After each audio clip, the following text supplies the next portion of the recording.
Resumo do livro Como Fazer Amigos e Influenciar Pessoas, por Dale Carnegie. E nesta parte 2 iremos fazer a leitura do prefácio à edição revista por Dorothy Carnegie, 1981, Senhora Dale Carnegie. Como Fazer Amigos e Influenciar Pessoas foi publicado originalmente em 1937, com uma tiragem de apenas 5.000 exemplares. Nem Dale Carnegie, nem seus editores, Simon e Schuster, imaginaram que o livro venderia mais que esse número modesto. Para o espanto deles, porém, o livro se tornou uma sensação da noite para o dia e as máquinas imprimiam edição após edição, a fim de atender à demanda cada vez maior. Como resultado, o livro assumiu uma posição de best-seller eterno na história. Ele tocou em um ponto delicado e preencheu uma carência humana que ia além de um simples modismo do período pós-depressão americana. Isso ficou claro por suas vendas contínuas e ininterruptas até muitos anos depois de seu lançamento. Dele costumava dizer que era mais fácil $1 milhão do que cunhar uma expressão no idioma inglês. Como fazer amigos e influenciar pessoas alcançou este feito. Foi citado, parafraseado, parodiado e usado em inúmeros contextos de charges políticas a romances. Foi traduzido para quase todos os idiomas. É redescoberto a cada geração e considerado uma obra de enorme relevância, o que nos leva a fazer uma pergunta lógica. Por que revisar um livro que já provou e continua provando seu apelo contínuo e universal? Por que mexer em time que está ganhando? Para responder, devemos levar em conta que o próprio Dale Carnegie foi um revisor incansável da própria obra ao longo da vida.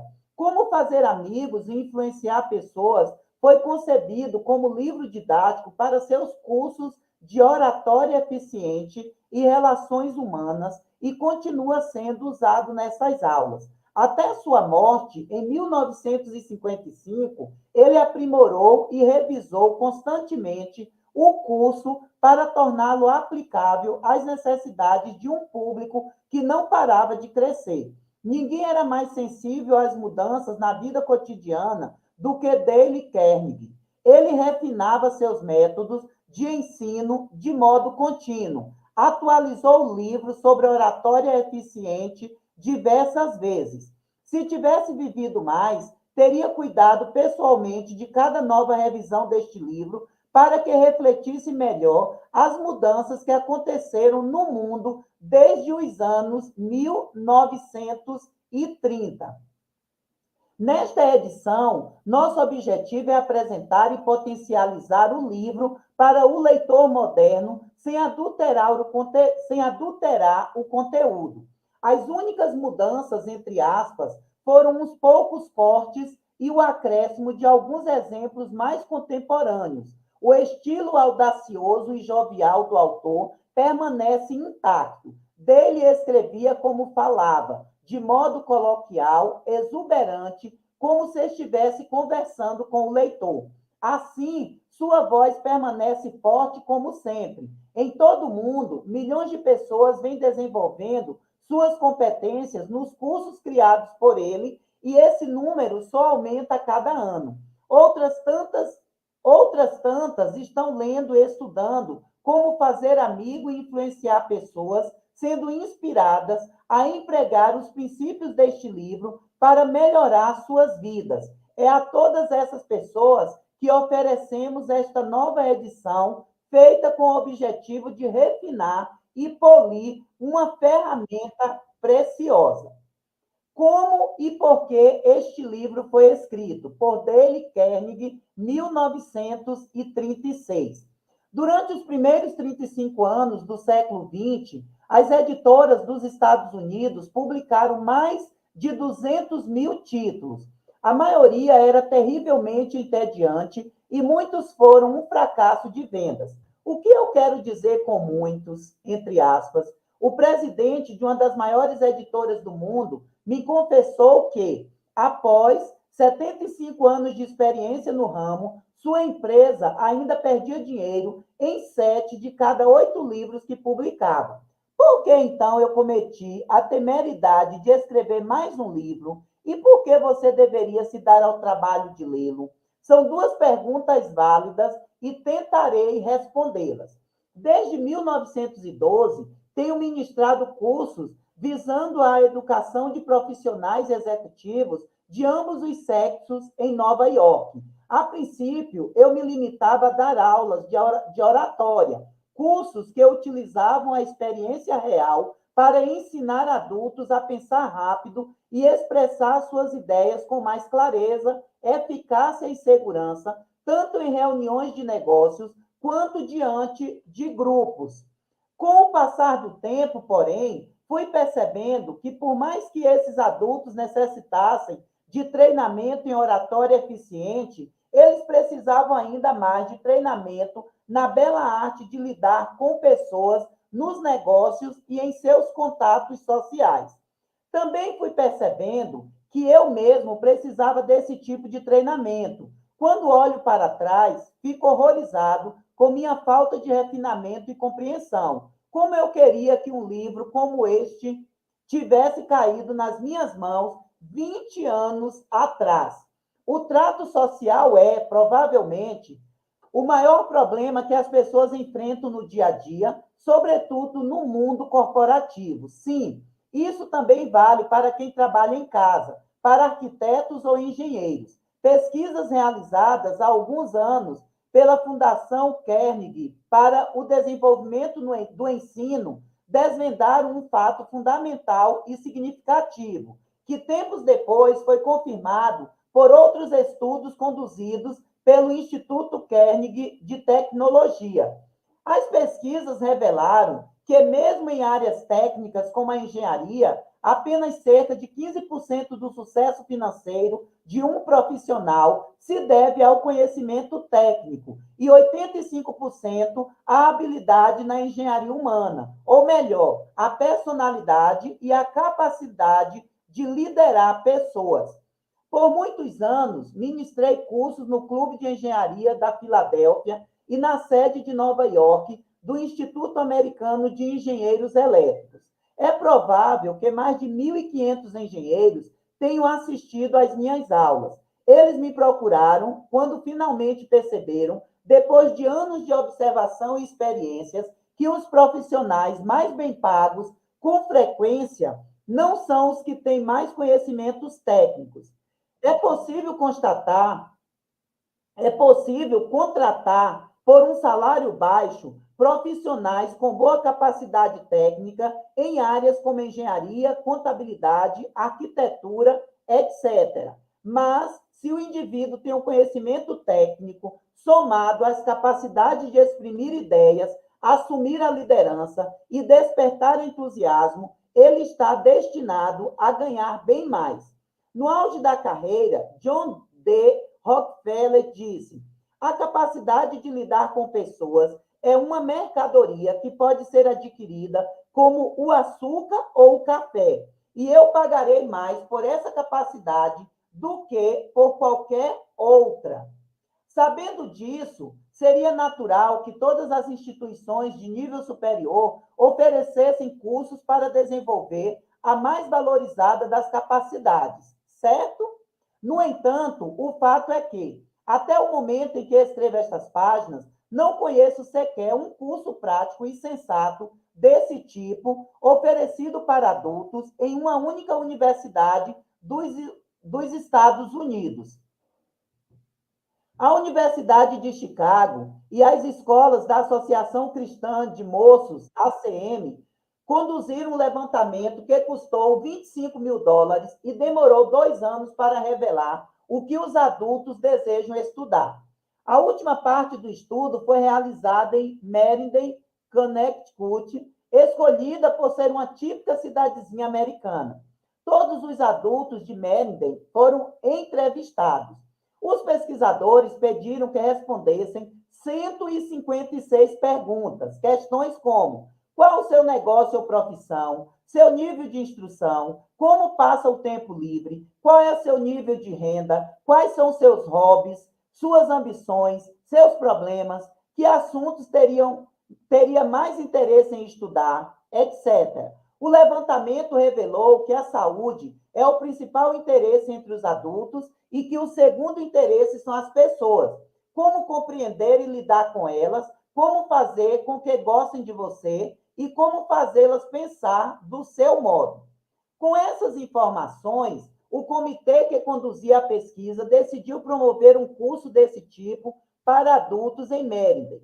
Fizeram uma busca cuidadosa por um livro didático sobre o assunto, mas não encontraram nenhum. Por fim, contataram uma das maiores autoridades mundiais em educação para adultos e perguntaram se ela conhecia algum livro que atendesse às demandas desse grupo.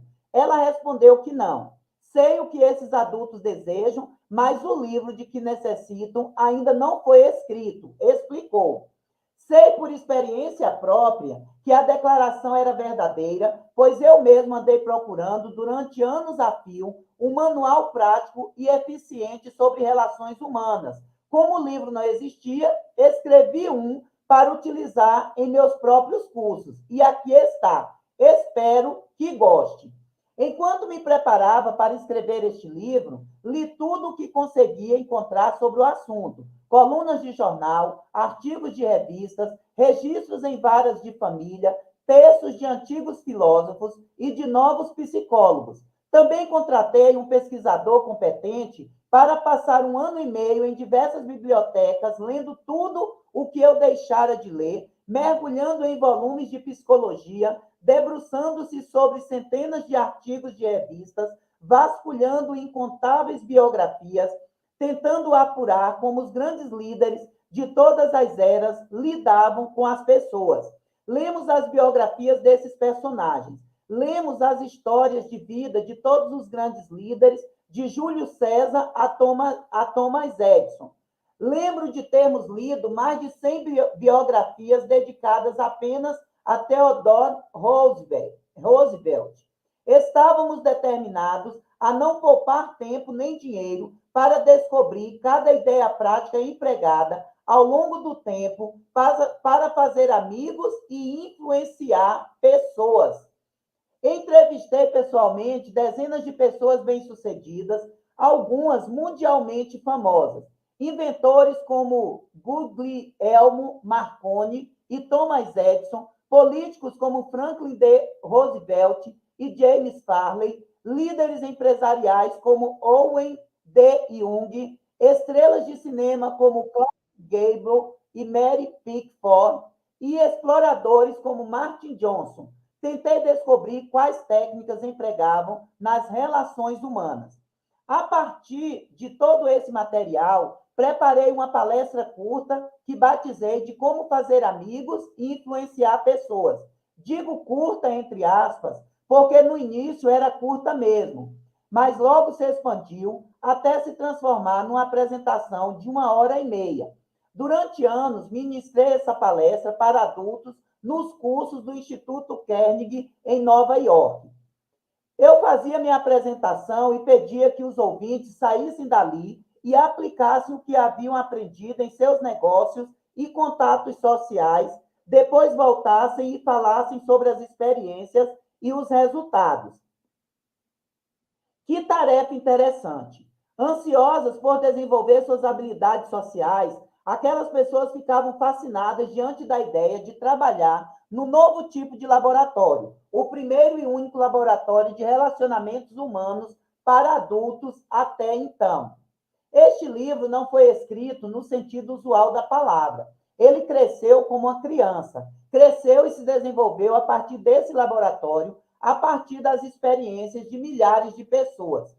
Quando comecei, imprimi um conjunto de regras num cartão do tamanho de um postal. Na temporada seguinte, imprimimos um cartão maior, depois um folheto, então uma série de livretos, cada um maior e mais abrangente que o anterior. Depois de 15 anos de experimentos e pesquisas, este livro nasceu. As regras que estabelecemos aqui não são apenas teorias ou palpites, elas funcionam. Por incrível que pareça, eu vi como a aplicação desses princípios, literalmente, revolucionou a vida de muitas pessoas. Para exemplificar, um homem com 314 empregados se inscreveu em um de meus cursos. Havia muitos anos que ele pressionava, criticava e condenava seus funcionários sem trégua e sem papas na língua. Gentilezas, elogios e incentivos nunca haviam saído de seus lábios. Depois de estudar os princípios discutidos neste livro, esse homem mudou radicalmente sua filosofia de vida e de trabalho. Hoje, sua organização se inspira numa nova lealdade, num novo entusiasmo, num espírito de equipe. Ele transformou 314 inimigos em 314 amigos, como ele mesmo disse para a turma, cheio de orgulho. Quando eu andava pelo meu estabelecimento, ninguém me cumprimentava. Meus empregados chegavam a virar a cara quando percebiam minha aproximação. Mas agora todos são meus amigos e até o zelador me chama pelo primeiro nome. Esse executivo passou a ter mais lucro, mais tempo livre e, o que é infinitamente mais importante, muito mais felicidade no trabalho e em casa. Inúmeros vendedores alcançaram um aumento expressivo nas vendas aplicando os princípios deste livro. Muitos ganharam novos clientes, clientes que antes haviam tentado conquistar em vão. Executivos receberam mais poder e mais dinheiro. Um deles relatou um grande aumento salarial porque começou a aplicar as ideias contidas neste livro. Outro funcionário da Companhia de Gás da Filadélfia estava ameaçado de rebaixamento por causa de seu temperamento belicoso e sua incapacidade de liderar pessoas. Este programa não só o livrou do rebaixamento, como fez alcançar uma promoção com aumento salarial. Em diversas ocasiões, os cônjuges que compareciam aos jantares oferecidos no final do curso relatavam que viviam em um lar mais feliz desde que o marido ou a esposa tinha começado o treinamento. Muitas pessoas ficam admiradas com os resultados, pois tudo parece se transformar num passe de mágica. No auge do entusiasmo, alguns chegavam a telefonar para minha residência em pleno domingo, porque não conseguiam esperar mais 48 horas para relatar suas conquistas durante a aula. Um de meus alunos ficou tão empolgado com a palestra que discutiu o assunto com colegas de turma até tarde da noite. Às 3 da manhã, os outros foram embora, mas ele ainda estava tão abalado pela percepção dos próprios erros, tão inspirado pela visão de um mundo novo e mais rico que surgia dele, que não conseguiu dormir. Aliás, não dormiu naquela noite, nem no dia seguinte, nem na noite seguinte. E quem era ele? Um indivíduo ingênuo, despreparado, pronto para se agarrar a qualquer teoria nova? Não, longe disso. Era o dono de uma galeria de arte, um homem sofisticado, bastante conhecido, fluente em 3 idiomas, com diploma de 2 universidades europeias. Enquanto escrevi este capítulo, recebi a carta de um alemão, um aristocrata com antepassados que, ao longo de gerações, foram oficiais de exército da casa de Hohenzollern. A carta tinha sido escrita a bordo de um transatlântico e falava com um fervor quase religioso sobre a aplicação desses princípios. Outro homem, um nova-iorquino rico, com diploma de Harvard, dono de uma grande fábrica de tapetes, declarou: aprendi mais em 14 semanas com este sistema de treinamento na bela arte de influenciar pessoas do que em 4 anos de faculdade. Absurdo? Risível? Fantástico? Claro que você tem o direito de ignorar essa declaração e taxá-lo do que quiser. Estou apenas reproduzindo algo que esse homem conservador e notoriamente bem-sucedido disse durante um discurso proferido diante de cerca de 600 pessoas no Yale Club, em Nova York, na noite de quinta-feira, 23 de fevereiro de 1933. O famoso professor William James dizia: comparados ao que deveríamos ser, estamos apenas meio acordados. Usamos apenas uma pequena parte de nossos recursos físicos e mentais. Em linhas gerais, o indivíduo está longe de usar todo o seu potencial. Ele dispõe de diversos poderes que não costuma usar.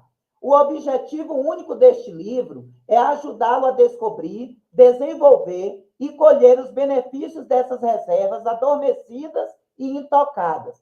A educação é a habilidade de enfrentar as situações da vida, dizia o Dr. John G. Hayden, ex-reitor da Universidade de Princeton.